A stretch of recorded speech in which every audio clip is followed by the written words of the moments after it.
for our next story, let's talk money. You know, foreign exchange. Foreign exchange reserves are simply assets held on reserve by a monetary authority of a country in foreign currencies. One happy news reaching us has it that our foreign reserves have increased significantly by $520 million, you know, from 520 million to 32.6 billion in the past 1 month. According to the latest figures, the reserves, which stood at $32.1 billion on April 17th, steadily rose to 32.6 billion by the 16th of May. So this monthly rise is a reflection of improved foreign exchange earnings for the country. Doctor, it can only get better. We pray so. And work so. And not just pray so. No, that's the second leg I was going to add. We pray so that it gets better, but we have to work to make it better. To make it better. It has gone beyond permutation now. We all know that the respect, let's even leave the economy away out now. The respect you get from others is dependent solidly on what your bank account is saying. Even as individuals, if your bank account is not talking, nobody will know you are somewhere. You must get to a point where, as a country, you are sure that if there is a disaster, whether man-made or natural, you have the shock absorber. I'm happy we are talking about this, but can we do some comparison? Number one, to other countries that we can say in Africa, and other third world countries we can say all over the world. Are we getting at par with them? Are we at the same level? Number two. And for that matter, can we do more than we're doing? Yes. Number two is that what we have in now, the means by which we got it, is this sustainable? Because this is like we are looking at 1 month. Can we sustain it? Yeah. Without going into that reserve to go and pull again when we have issues?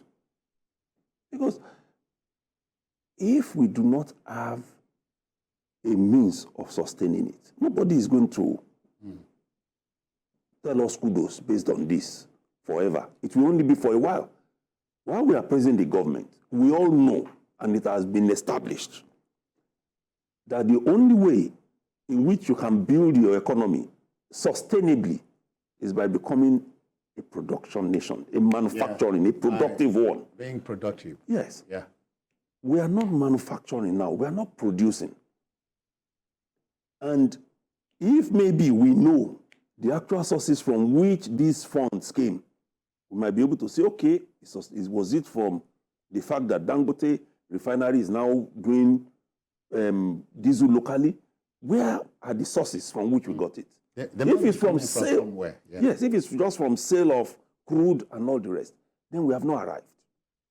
If it is from the taxes that were imposed on people during this period, we have not arrived. Because even the World Bank told us that you can't sustain an economy on taxes.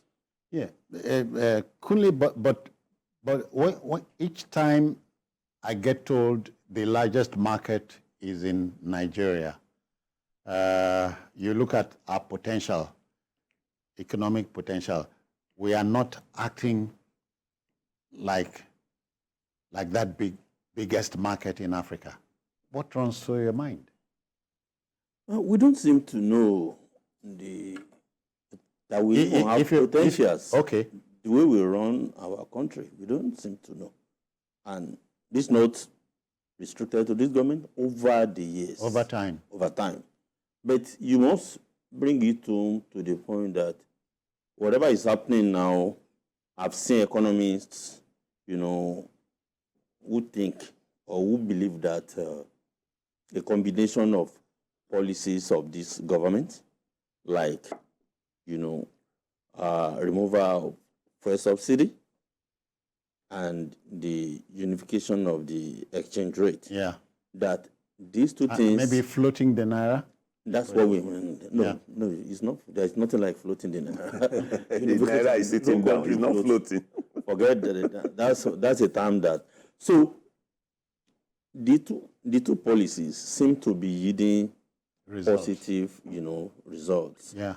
And what you are now seeing, apart from these two, you see this government is working very hard in blocking leakages here and there, and you will see shift, even though it's slow, towards, revenue generation away from oil. You can see, from taxes, from this, from all that they are doing. I wish we could take advantage of our Greek potential. And we will get it. When you look at some of this, they seem to be yielding positive, but we can't clap now because it's just 1 month that we're seeing. So what are the benefits of this? Because that's important. Having big foreign exchange, Dr. was saying that even at individual level, if your bank account is not screaming, you won't have the coolness of mind to brag, to do normal stuff. And that is also for a nation.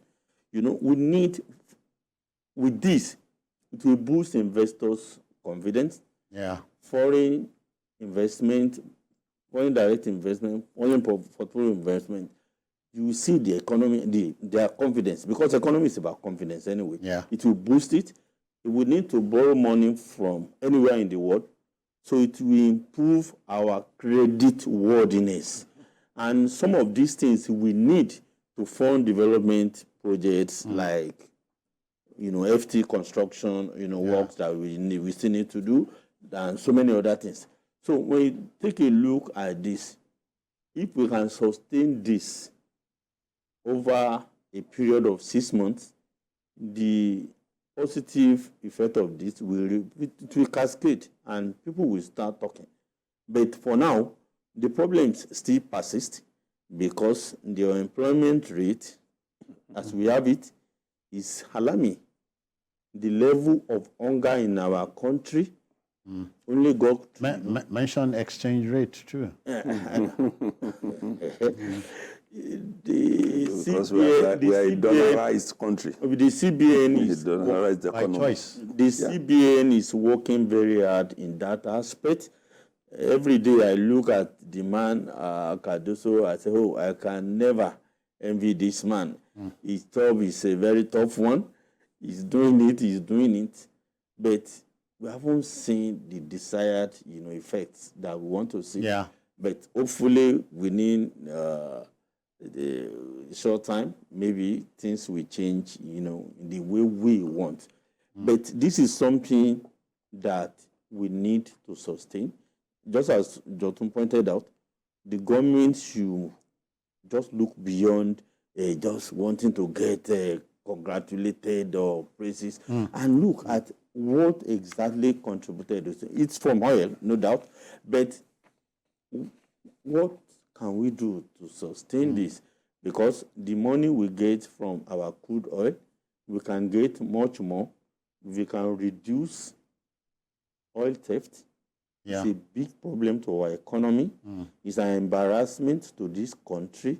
We are not the only country in the world where God has given us that kind of resources. Yeah. But in Nigeria, how much of it is stolen, we don't know up to today. How much of it is sold? How much of it is this? So everything is shrouded in secrecy. And when you claim that you want to privatize this, you want to unbundle this, you realize that it is the same. Just like when we say when things change, they still remain, the same. Same, yeah. For that sector, we haven't made any progress as far as I'm concerned. Yeah, the French have that saying, the more things change, the more they remain the same. But Doctor, the man on the street wants to feel this thing getting down to his table, you know, he can afford a square meal. That's what Nigerians want. Yeah.